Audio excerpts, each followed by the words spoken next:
Assalamualaikum warahmatullahi wabarakatuh. Perkenalkan, nama saya Yunita Dewi Prastiani dari Prodi Pendidikan Bahasa Indonesia NIM 216030 STKIP PGRI Jombang.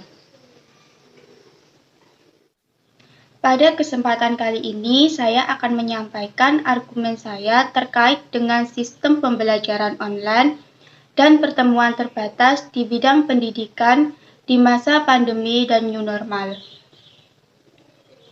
Pandemi COVID-19 memang tidak ada habisnya. Persebaran virus corona yang masih aktif di berbagai negara memaksa kita untuk melihat kenyataan bahwa dunia sedang tidak baik-baik saja. Wabah virus ini memang penularannya sangat cepat, penyebaran ke berbagai negara di dunia, sehingga oleh WHO menyatakan wabah penyebaran virus COVID-19 sebagai pandemi dunia. Kebijakan social distancing ini merupakan upaya yang diterapkan pemerintah kepada masyarakat agar dapat menyelesaikan segala pekerjaan dari rumah. Sudah hampir 2 tahun pandemi COVID-19 berlangsung, sehingga menghambat pola gerak manusia di segala bidang. Bidang ekonomi, sosial, budaya, dan pendidikan ikut terdampak akibatnya. Pekerjaan masyarakat yang dibatasi, keluar rumah untuk membeli kebutuhan sehari-hari, begitupun juga di bidang pendidikan juga dibatasi oleh pemerintah, menjadikan masalah yang berlarut-larut karena penolakan dari beberapa pihak yang tidak menyadari adanya bahaya pandemi COVID-19. Pandemi memaksa kebijakan social distancing atau di Indonesia lebih dikenal menjaga jarak fisik dengan ketat, menjadikan pola gerak manusia juga sangat terhambat. Karena seperti yang sudah kita ketahui, televisi, radio, pemberitaan di mana-mana banyak korban jiwa yang setiap harinya jumlah kematian terus meningkat dan angka kematian pun yang diprediksi mencapai jutaan jiwa di setiap harinya. Tentu hal ini menjadikan ketakutan tersendiri, guncangan batin masyarakat di seluruh dunia. Maka dari itu perlu adanya tindakan dari pihak pemerintah secara tepat untuk menangani virus mematikan ini. Sehingga kebijakan pemerintah untuk menutup kegiatan pembelajaran langsung juga dilakukan guna mengurangi penyebaran virus COVID-19 ini. Karena virus ini sangat tidak dapat diprediksi terkait dengan pemicu penyebabnya, penyebaran yang sangat cepat, sehingga mana yang terkena dan mana yang tidak sulit diketahui. Masyarakat harus dapat menjaga diri sendiri, mewaspadai orang-orang di sekitar, sehingga harus menjaga jarak aman. Rentang usia juga menjadikan pemicu penyebaran virus yang sangat menakutkan ini. Usia lansia dan anak-anak menjadi pewaspadaan terhadap virus ini. Karena antibodi yang dimiliki usia lansia dan anak-anak sangat rentan terhadap virus ini. Sehingga beberapa pemerintah daerah memutuskan menerapkan kebijakan untuk meliburkan siswa dan mulai menerapkan metode pembelajaran dengan sistem daring atau online. Tentu menjadikan hal yang baru bagi kami para pelajar dengan memanfaatkan teknologi informasi yang berlaku secara tiba-tiba. Menjadikan tantangan baru dan sekaligus memaksa kita untuk bisa menjadikan kebiasaan baru untuk menunjang pendidikan di masa mendatang. Karena tidak ada yang tahu kapan pandemi ini akan segera berakhir, hal ini tidak jarang membuat pendidik dan siswa kaget, termasuk orang tua, juga mendapatkan dampaknya. Hal ini juga menjadikan permasalahan yang sangat penting bagi siswa dan guru Hal ini menuntut guru dan siswa harus punya perlengkapan pembelajaran online minimal perlengkapan TIK, misalnya laptop atau HP. Pembelajaran daring tidak bisa lepas dari jaringan internet. Bukan hanya itu saja, dalam penerapan belajar online ini, tidak sedikit siswa yang mengalami kesulitan belajar, yang dipicu oleh beberapa faktor. Untuk faktor yang pertama, siswa yang belum memiliki gadget, siswa yang belum mengetahui banyak tentang penggunaan teknologi. Kasus ini banyak terjadi pada siswa tingkat TK dan SD. Ini termasuk tantangan juga untuk guru pendidik untuk lebih kreatif, harus memikirkan cara agar pembelajaran online harus tetap berlangsung seperti yang diharapkan pemerintah. Selain itu, masalah utama yang dialami siswa adalah jaringan yang tidak memadai. Mereka yang tinggal di pedesaan dengan jaringan yang tidak stabil membuat pembelajaran juga tidak produktif. Hal ini merupakan tantangan besar bagi siswa dan tak terkecuali bagi orang tua, karena orang tualah yang dituntut untuk mendampingi siswa dalam proses pembelajaran online di rumah. Realita yang ada juga tidak sedikit orang tua yang tidak paham mengenai penggunaan teknologi. Jelas hal ini seperti ini akan menghambat keaktifan siswa atau anak dalam proses belajar daring ini. Memang pembelajaran daring sangat efektif untuk mengurangi kerumunan yang terjadi dalam lingkup sekolah, tapi tidak menutup kemungkinan kesulitan-kesulitan akan sering terjadi yang dialami oleh siswa dan guru.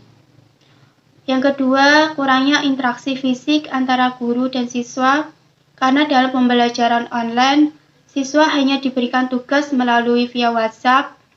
Kebanyakan siswa kesulitan dalam mengerjakan tugas dikarenakan tidak ada penjelasan-penjelasan awal dari guru tentang tugas yang dibebankan. Memang dampak virus COVID-19 ini sangat berbahaya sekali, sangat besar dampaknya di bidang pendidikan. Ketiga, tugas yang diberikan guru sangat banyak, sementara waktu yang diberikan sangat singkat. Bagaimana anak bisa belajar dengan baik dalam kondisi yang seperti ini? Terkadang anak-anak mengeluhkan, apalagi pada anak usia dini, yaitu murid TK atau SD, menangis merengek karena tugas di rumah menyita waktu bermain mereka, tidak seperti saat di sekolah. Mereka belajar saat di sekolah dan pulang ke rumah waktu untuk bermain, tidak menutup kemungkinan untuk jenjang SMP, SMA, dan juga mahasiswa yang mengeluhkan adanya tugas di waktu yang sama. Mereka harus bisa atau tidak bisa harus mengikuti peraturan yang diberikan oleh guru. Yang keempat, akibat kurangnya interaksi langsung antara guru dan siswa, otomatis berkuranglah nilai-nilai karakter yang seharusnya harus ditanamkan seseorang guru ke dalam diri siswa. Ini menjadikan termasuk dampak negatif bahaya juga dari adanya virus COVID ini. Bagaimana jika suatu hari nanti anak-anak bangsa hilang nilai karakternya? Mungkin yang ada di bayangan kita bagaimana nasib bangsa ini ke depannya. Hal ini perlu diperhatikan dengan serius. Permasalahan seperti ini, jika tidak ada tindakan, akan mengakibatkan turunnya moral pada anak atau siswa. Karena tugas seorang guru bukan hanya mengajar, mentransfer ilmu pengetahuan saja, tetapi seorang guru juga dituntut untuk mendidik pembentukan akhlak dan karakter siswa. Oleh karena itu, pemerintah dan segenap elemen pendidikan juga harus memikirkan bagaimana cara mengganti pendidikan karakter yang selama masa pandemi ini terpaksa harus terabaikan. Jangan sampai hilangnya nilai-nilai pendidikan karakter juga menjadikan bagian dari new normal ini.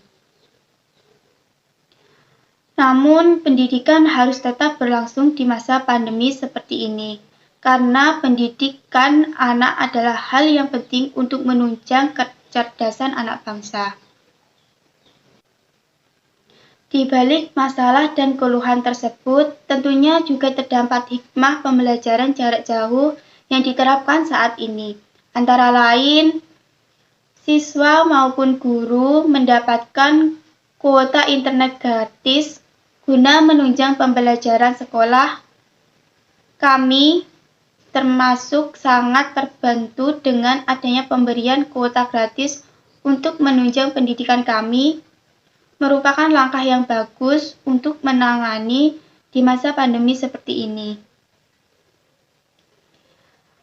Siswa maupun guru juga dapat menguasai teknologi menunjang pembelajaran daring.